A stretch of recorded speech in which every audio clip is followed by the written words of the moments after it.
Bonjour à toi, bien-aimé du Seigneur, bienvenue. 1 Samuel, chapitre 23, au verset 16. Ce fut alors que Jonathan, fils de Saül, se leva et alla vers David dans la forêt. Il fortifia sa confiance en Dieu. Je répète, il fortifia sa confiance en Dieu.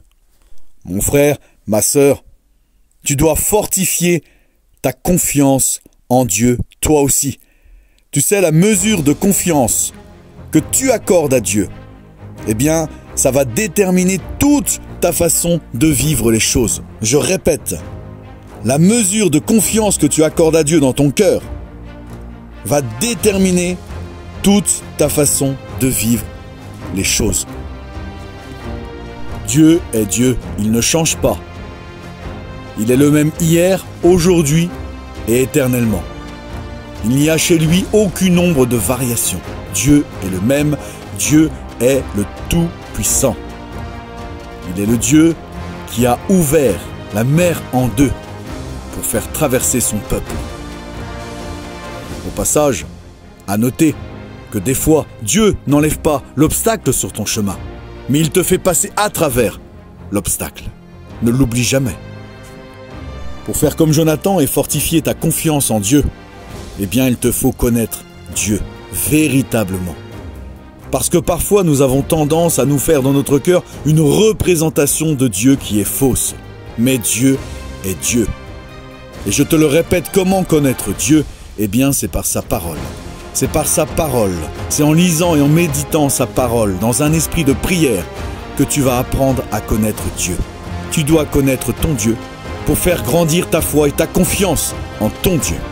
Plus tu vas faire confiance à Dieu, moins tu seras inquiet, moins tu seras dans la peur. Tu ne craindras plus rien, car le psaume 112 nous dit que le juste ne craint pas une mauvaise nouvelle. Son cœur est ferme, confiant en l'Éternel. Son cœur est affermi, il n'a pas de crainte. Alors aujourd'hui, tu peux te poser la question, est-ce que ton cœur est affermi? Est-ce que ton cœur est affermi dans la confiance en Dieu?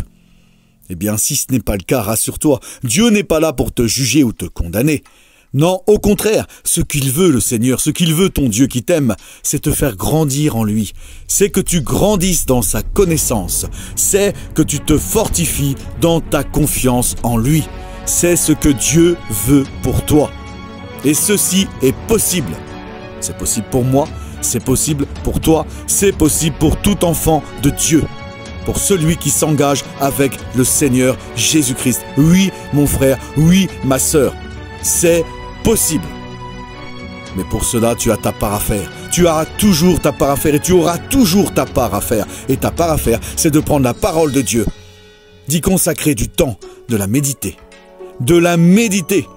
C'est ce que Dieu a dit à Josué. Médite ma parole, jour et nuit. Il n'a pas dit lis ma parole de temps en temps. Il a dit médite.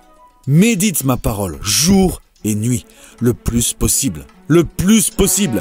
Et il a dit à Josué, c'est alors que tu réussiras, c'est alors que tu auras du succès dans toutes tes entreprises.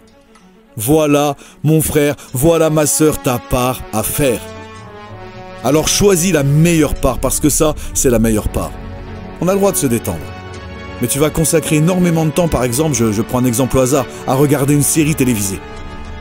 D'accord, ça te détend, tu regardes ta série. Mais qu'est-ce qu'elle t'aura apporté? Eh bien, spirituellement, c'est du vent. Ce n'est que vanité, ça ne t'aura rien apporté. Tandis que si tu consacres de plus en plus de temps à méditer la parole de ton Dieu dans un esprit de prière, eh bien, tu vas grandir dans ta confiance en Dieu. Tu vas grandir spirituellement. Tu vas te fortifier dans le Seigneur. Et tu vas fortifier ta foi. Quand tu arrives à fortifier ta foi en Dieu, à fortifier ta confiance en Dieu, à grandir dans cette confiance, bien ça va totalement changer tout le cours de ta vie. Ta façon de vivre les choses, mais c'est d'une importance capitale. À la place de vivre les choses dans l'angoisse et dans le stress, quelles que soient les circonstances extérieures ou les situations, tu seras dans la paix. Et ça vaut tout l'or du monde. Être dans la paix. Tu traverseras les épreuves dans la paix.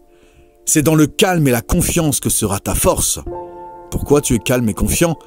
Mais parce que tu as une totale confiance en ton Dieu. Et si tu as une totale confiance en ton Dieu, eh bien c'est là que tu as un cœur calme. Et la Bible dit qu'un cœur calme est la vie du corps. C'est prouvé scientifiquement, tous les médecins le disent. Le stress, l'angoisse, l'inquiétude détruisent la santé. Mais Dieu veut que tu prospères et que tu sois en bonne santé. Dieu te veut en bonne santé. Il te dit qu'un cœur calme est la vie du corps. Et de nos jours, au milieu de toutes ces horreurs qui se passent sur la terre, comment avoir un cœur calme?